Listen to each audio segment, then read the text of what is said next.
really fun, that little thing. We're gonna tear it up. We just got a full gas tank in it.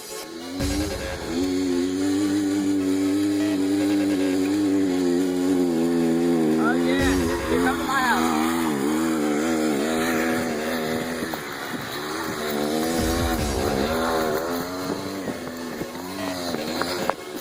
Okay, right now we are in the shed with a bunch of heaters everywhere you can see.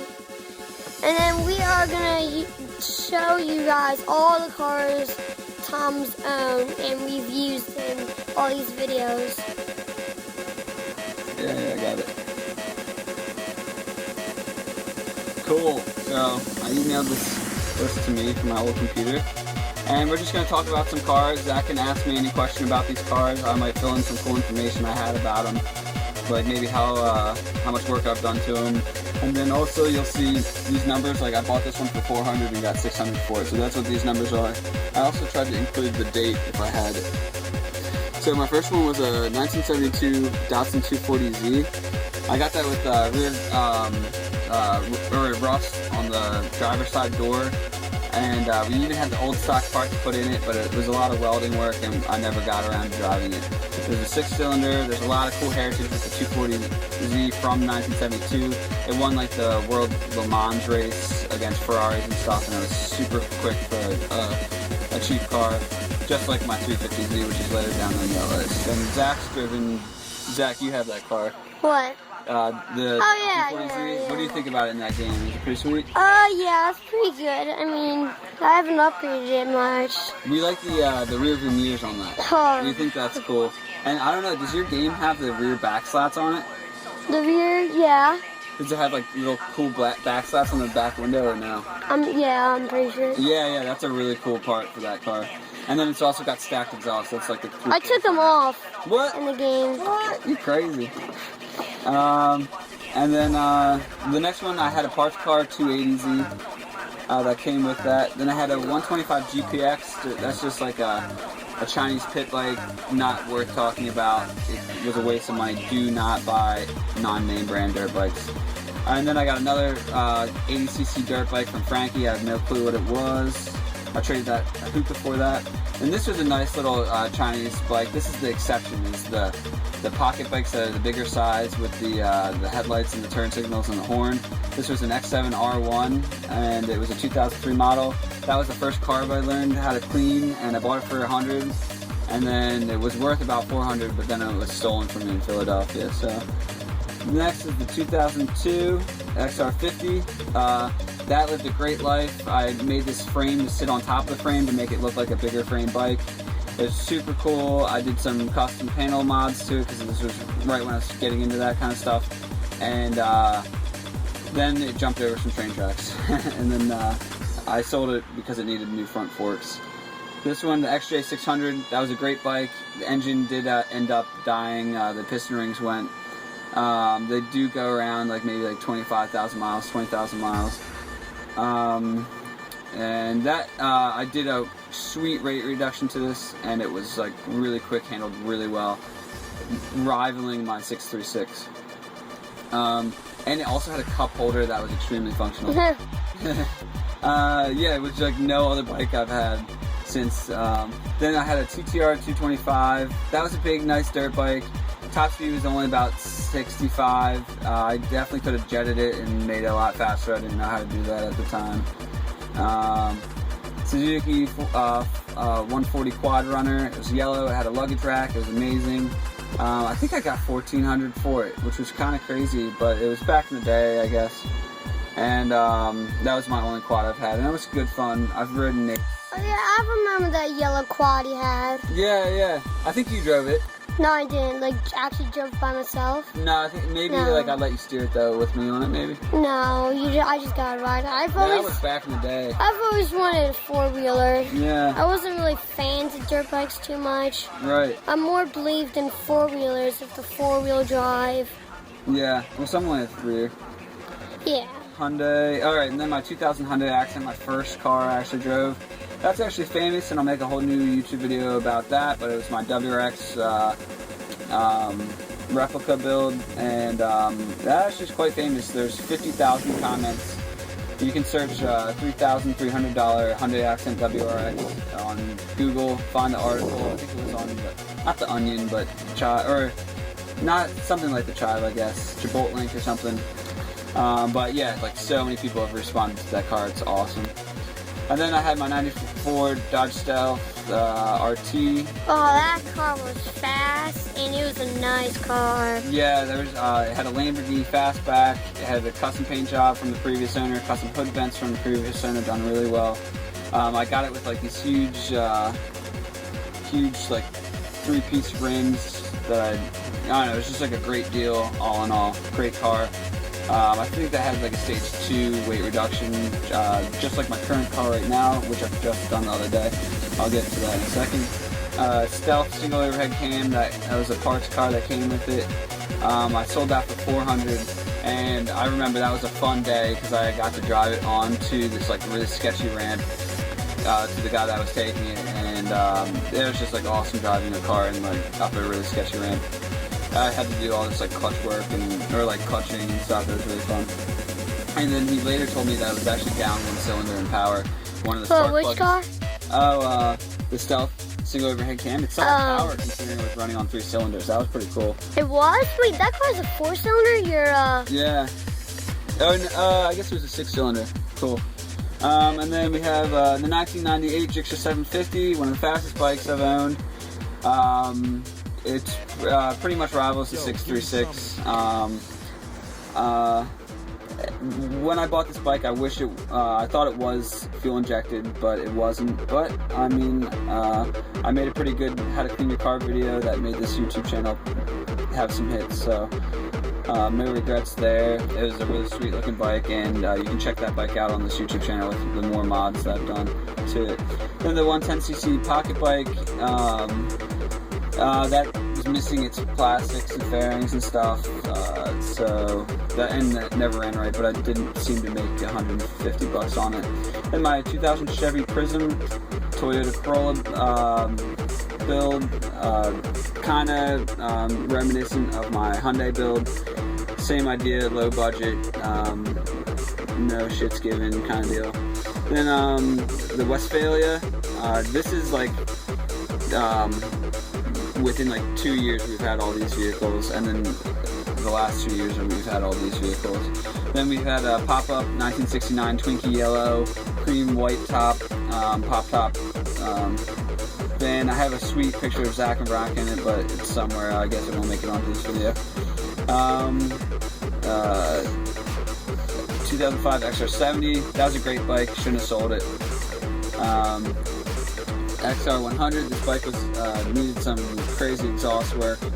I ended up making it work, and I just sold it to get rid of it. The XR70 was kind of sad soul because it ran so well. I drove a lot. Right, I know, yeah. Had so good grip. We're still working on a bike to get that. But we haven't found something too good. Right. Feel free to donate money. It's like, that's free. This is the Zach cause. Zach's good bike. Alright, and then we got the Honda Express going. That was a sweet little 50cc bike. I bought it for $50, sold it for $250, and it wasn't even running. It had, I think its safety warning sticker said, drive safely, wear a helmet, respect nature. I thought that was like the funniest thing that like the safety sticker said, wear a helmet and respect nature. It's like Honda like scooter. I was like, yeah, respect nature, woo! And then 2006 350Z. I'm only $2,000 into this awesome car. I bought it for a steal, got lucky with it twice, and got some hail damage, got some refunding for that. So technically, not counting the performance mods that actually cost money, a stock 2006 350Z, I'm only in $2,000 worth. So I'm really happy about that car. It's black and black, has tints, it's my dream car. I'm super lucky to have that. And then my Suzuki KLX 125, a great buy. It's got monster logos out the from the front to the back, and it's just looks. And I actually ended up doing exhaust intake and jetting it, so now it's like it's so fast. Then we got the 1972 Suzuki TS250. That's the two-stroke that you've seen in the videos, and I've gone into that in detail in those videos. 2000 XR70. That was a different XR70. I've had a 2005 and then a 2000, and the 2000 was the one that you were riding more recently. Wait, I was on the 2000? Yeah. Oh, that was 2004. No, the other one was a 2005, and that was like the really clean one. Oh yeah, I remember that one. Yeah, I guess you didn't ride that one much. No, I never drove it. Yeah, actually. we started you with this one because this one's actually a little bit smaller. What, the 2000 one? Yeah, it sits like an inch lower, so it's better for you. And then we had, these two cars don't really count, but Zach's micro drift car and then the Princess micro drift car, two cars that technically were on the show, and they are drift vehicles, so I included them on this list. They're pretty dangerous and badass. One thing about the drift cars, the Princess one is much weaker. Yeah. For some reason, mine was older, but back then they made them a little stronger. Until they realized they're only power cars that go like 1 mile. Yeah. Then we have the world famous 1974 Banshee, question mark. This is, I think the company's called Fiber Fab in California. They've done all these different bodies, and this is a special body where only 12 remain. We've got one of them. And we have one of them, and it's built off a TR4 chassis. Then we have the TR4 parts car that we got, and then right here is a spare TR4 engine, fully rebuilt, and it's just chilling there. Just How much cylinders does it have? It's a straight 4. Straight 4. Yeah. Is that for the Banshee? Yeah, just in case the one in the Banshee goes a little wonky at all, then we have something to swap ready. Is that one like cleaner? Yeah, it's cleaned up. It looks like it's got some red header paint or something. You know, it just looks a little bit better. It's dark here, so you really can't see much. Oh yeah, you can probably see the chrome up here or something. But yeah, it's got a nice chrome top, and the other one needs to be cleaned up, but it probably still runs. It does turn over. And then, wait, it did try to turn. Do you guys try to turn it over? Well, you can take this shaft down here and just spin it.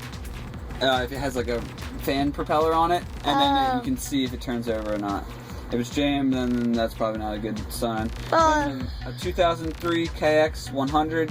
This thing is a monster. I've already fallen on it twice trying to like wheelie in complex situations. It's kind of kicked my butt around, and I'm kind of scared of it. But it's a little bit too loud for my taste. But it's a great bike. It has good suspension, and no complaints there. Then we have the GoPed gas scooter. Yeah, which is like right here. If you have some light, you probably can't see it that well, but we're right now making a video of it. But it just broke.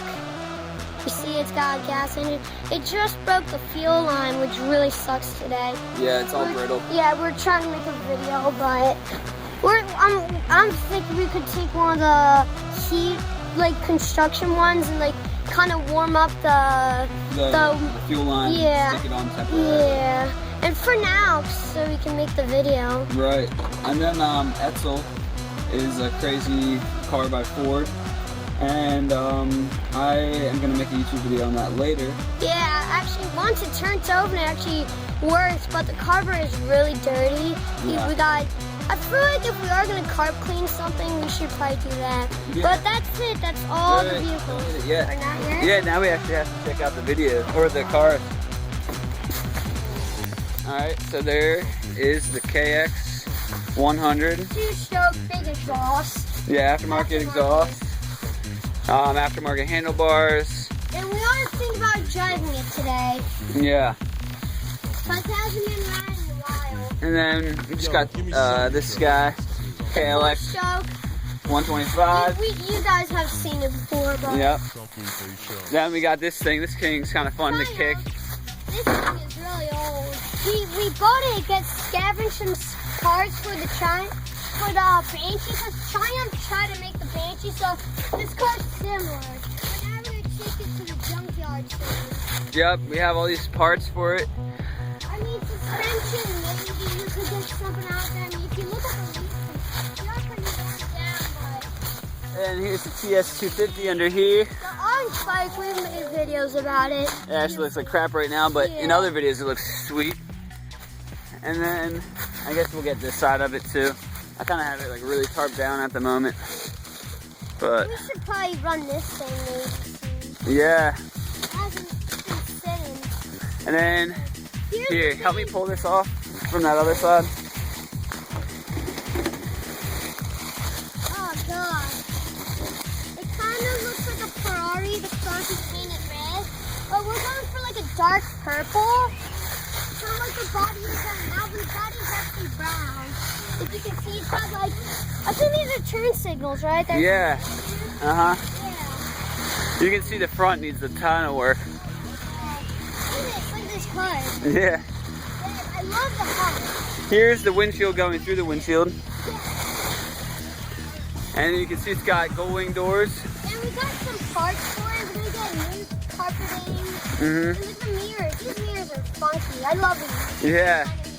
Yeah, and they're kind of like the 240Z mirrors. The back looks amazing. Look at that. This exhaust isn't, it's supposed to be in the middle, but it's on the side. Yeah. And I already know what it sounds like, so I looked on YouTube. If you guys want, just type down TR4 and you find a bunch of cars with this. That's a good advice. And look at this exhaust. Why was it? Dude, I could see the reflection of the exhaust like curling up on this crazy bump back bumper. Yeah.